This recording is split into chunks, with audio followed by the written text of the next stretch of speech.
The second week of the Robert Spence murder trial started with members of the jury hearing evidence from two girls who are alleged to have given some of Robert's friends a lift to the casino before being called back towards town. Asher Critchlow, the driver of the car, told members of the jury that she had been approached by Robert's friend Emmanuel Connor asking for a lift to Maxim's Casino in Richfield Avenue. But before they got there, one of the boys in the back of the car received a call asking them to come back to town. Miss Critchlow told the court she turned the car back around and dropped them around top end of the Oxford Road where it meets St Mary's Butts. Members of the jury also heard evidence from staff working at nearby Bar Iguana who were loading sound equipment into a van parked in St Mary's Butts. The jury heard that they saw a number of scuffles outside the bar. Later in the week, members of the jury heard evidence from private hire driver Javid and Jum, who is believed to have taken Robert Spence and his friends to hospital after the incident that night. He told the court a small number of men entered his car and verbally threatened him. He then stopped his car 30 to 40 metres before the traffic lights in St Mary's Butts when he noticed the rear door had been opened, but added he couldn't be sure whether somebody was getting in or getting out. He added that he'd only noticed when someone was injured after one of the men in the car shouted, "My brother is dying." Upon arriving at the hospital, he checked his car.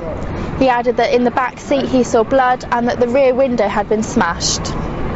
On Thursday, Reveller Marcus Richardson took to the witness box where he told the court he witnessed a scuffle just moments before the fatal stabbing.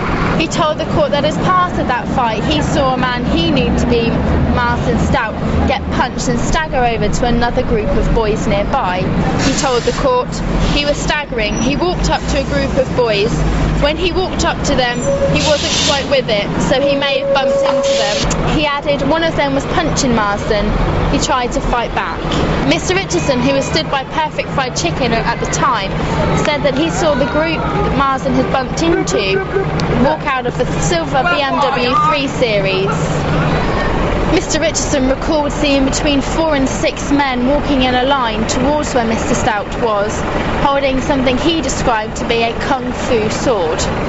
Mr. Richardson told jurors he recalled one of Martin Stout's friends calling to a gentleman named Bevels, which was a nickname used for Robert Spence. He said that Mr. Spence seemed to have acknowledged the shout and began walking over slowly, analysing the situation. He added, "There was a big scuffle.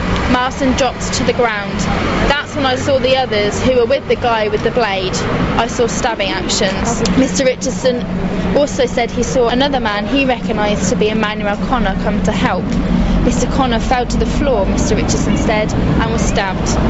Mr. Richardson added he saw Emmanuel Connor and Martin Stout get into a taxi, but looked round and saw Robert still laying on the ground. He said, "I remember him getting up off the ground. His face was covered in blood. He ran towards the top of the road, and then I saw him get in the taxi." Mr. Richardson added that he saw the group with knives return to the silver BMW before driving off.